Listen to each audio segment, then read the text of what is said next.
Para saudara dan saudari yang Tuhan cintai, selamat pagi dan selamat bertemu lagi dalam renungan harian dari Paroki Santo Petrus dan Paulus Argapura, edisi hari Kamis, tanggal 15 Juni 2023, dalam masa biasa yang ke-10.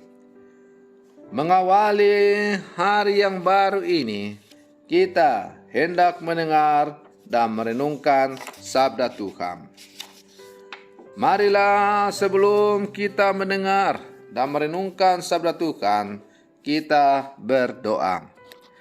Dalam nama Bapa dan Putra dan Roh Kudus. Amin. Allah Bapa Maha Pengasih, kami mohon, curailah kami Roh Kudus, agar dapat melihat siapakah Engkau sebenarnya. Semoga cahayamu menyinari hidup kami, dan semoga cinta kasih dan kebebasan semakin berkembang dengan suburnya di tengah-tengah kami. Bersabdalah ya Tuhan, kami siap untuk mendengarkan. Terpujilah Engkau Bapa, Putra, dan Roh Kudus, kini dan sepanjang segala masa. Amin. Para saudara dan saudari yang Tuhan cintai, sabda Tuhan yang hendak kita dengar dan kita renungkan untuk mengawali hari yang baru ini diambil dari Injil Matius pasal 5 ayat 20 sampai 26. Tuhan bersamamu. Inilah Injil suci menurut Matius.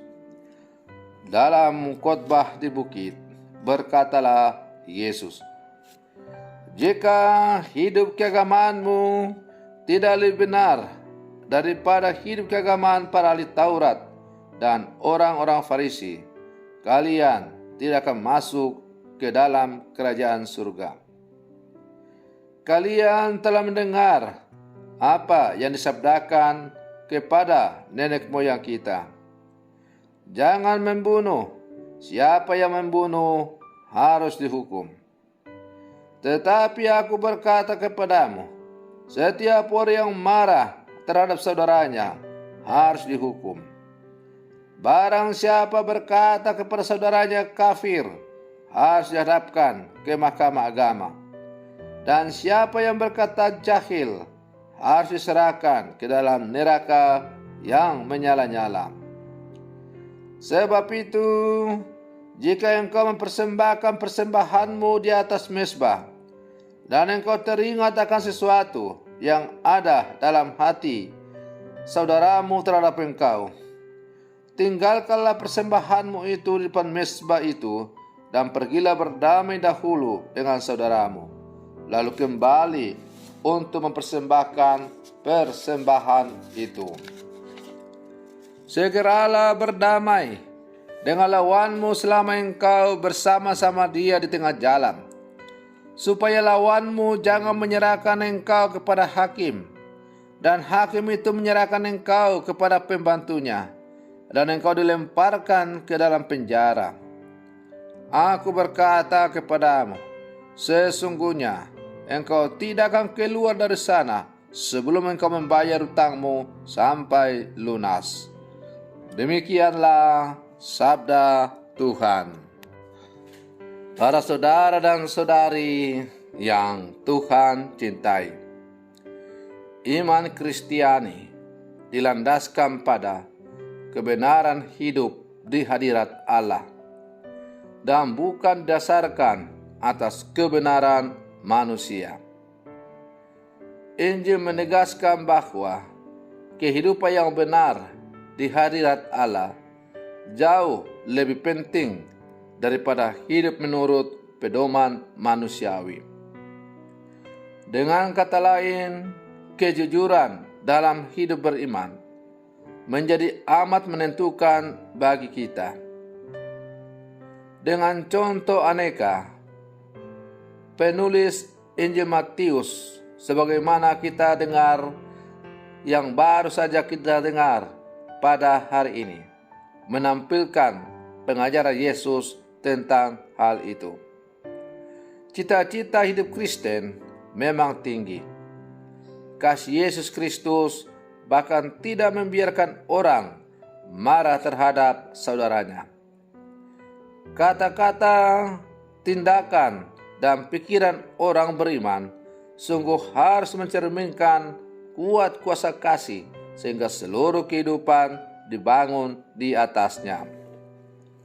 Para saudara dan saudari yang Tuhan cintai, maka dapatlah kita merenungkan bahwa bobot sabda bahagia yang ditawarkan Yesus ini dari kenyataan hidup yang ada. Yesus menunjukkan nilai-nilai positif dari kemiskinan, kesedihan, lemah lembut, lapar, haus, murah hati, suci hati, memberdamai, bahkan orang yang dianiaya. Tentu kenyataan hidup itu sendiri menggelisahkan, tetapi bisa menjadi kesempatan dan kemungkinan yang bernilai bagi orang yang mau memanfaatkan itu untuk hal yang positif itu. Para saudara dan saudari yang Tuhan cintai, melalui bacaan Injil pula pada hari ini yang diperingatkan oleh gereja kepada kita, agar dalam menjalani hidup beragama kita atau hidup beriman kita, kita sungguh-sungguh menjalani kehidupan beriman kita dengan jujur, tulus, dan polos apa adanya di hadapan Tuhan. Jangan kita munafik, jangan kita melaksanakan hukum karena kita takut akan Tuhan. Jangan kita melaksanakan perintah Tuhan karena datang dari hati yang terpaksa, karena takut kalau tidak melaksanakan hukum Taurat atau hukum Tuhan itu maka akan dihukum. Tetapi kita diajak untuk semakin menyadari bahwa kita melaksanakan perintah Tuhan itu bukan karena kita takut mendapat hukuman dari Tuhan, tetapi karena kita mau melaksanakan perintah Tuhan itu, karena perintah Tuhan itu merupakan sarana untuk berjumpa dengan Dia. Maka pada akhirnya ketika keinginan untuk melaksanakan perintah atau hukum Tuhan itu datang dari hati yang bebas, datang dari hati yang penuh syukur, datang dari hati yang penuh kegirangan dan kegembiraan, maka pada akhirnya kita tidak akan melakukan hal-hal yang merugikan atau menyakiti hati saudara-saudara kita. Para saudara dan saudari yang Tuhan cintai, maka sebagai murid-murid Yesus yang hidup sama sekarang, mari kita sungguh semakin menyadari akan tugas dan panggilan kita sebagai murid-murid Yesus yang hidup di zaman sekarang.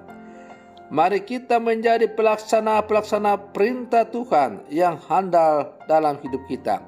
Kita memberi kesaksian dengan penuh sukacita, dengan penuh rasa syukur kepada sama, bagaimana hidup sebagai putra dan putri Allah.